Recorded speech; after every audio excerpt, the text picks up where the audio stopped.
Hello student, आज हम हिंदी व्याकरण में पढ़ेंगे भाषा।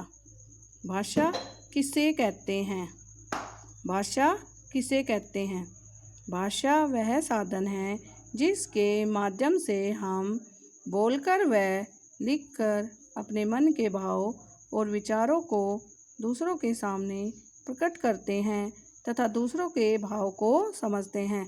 अर्थात भाषा अपने मन के भाव और विचारों को आदान प्रदान करने का साधन है।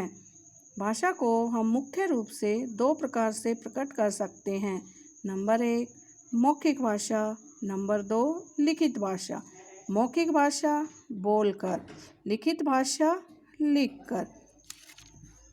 मौखिक भाषा जब हम अपने मन के भाव या विचारों को मुख से बोलकर दूसरों के सामने प्रकट करते हैं और वह सुनकर उसे समझता है तो उस भाषा को मौखिक भाषा कहते हैं। जैसे जब कक्षा में आपका अध्यापक आपसे कोई प्रश्न पूछता है और आप उस प्रश्न का जवाब देते हैं तो उसे मौखिक भाषा कहते हैं। या फिर जब घर पर आप अपने माता पिता से बात करते हैं तो उसे मौखिक भाषा कहते हैं। लिखित भाषा।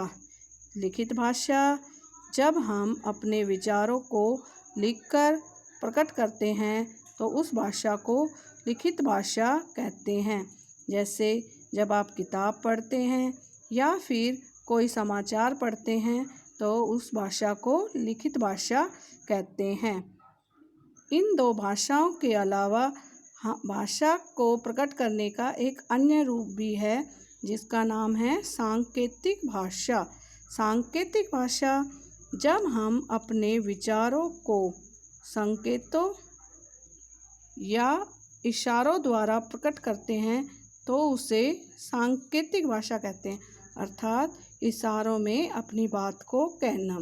जैसे गूंगा आदमी अपनी बात कहने के लिए कुछ इशारों का प्रयोग करता है या फिर ट्रैफिक पुलिस अपनी बात कहने के लिए कुछ संकेतों का प्रयोग करती है तो उसे सांकेतिक भाषा कहते हैं।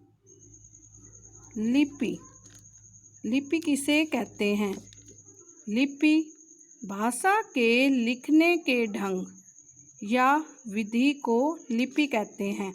अर्थात भाषा लिखने के लिए जिन चिन्हों या अक्षरों का प्रयोग किया जाता है उसे लिपि कहते हैं। हिंदी भाषा की लिपि देवनागरी है। सभी भाषा की अपनी लिपि होती है, ऐसे ही हमारी हिंदी भाषा की लिपि देवनागरी है। व्याकरण। व्याकरण किसे कहते हैं?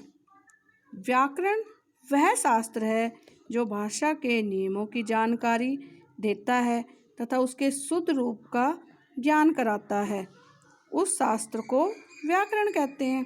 अर्थात व्याकरण हमें भाषा के शुद्ध रूप का ज्ञान कराता है और व्याकरण की सहायता से हम शुद्ध पढ़ना, लिखना और बोलना सीखते हैं।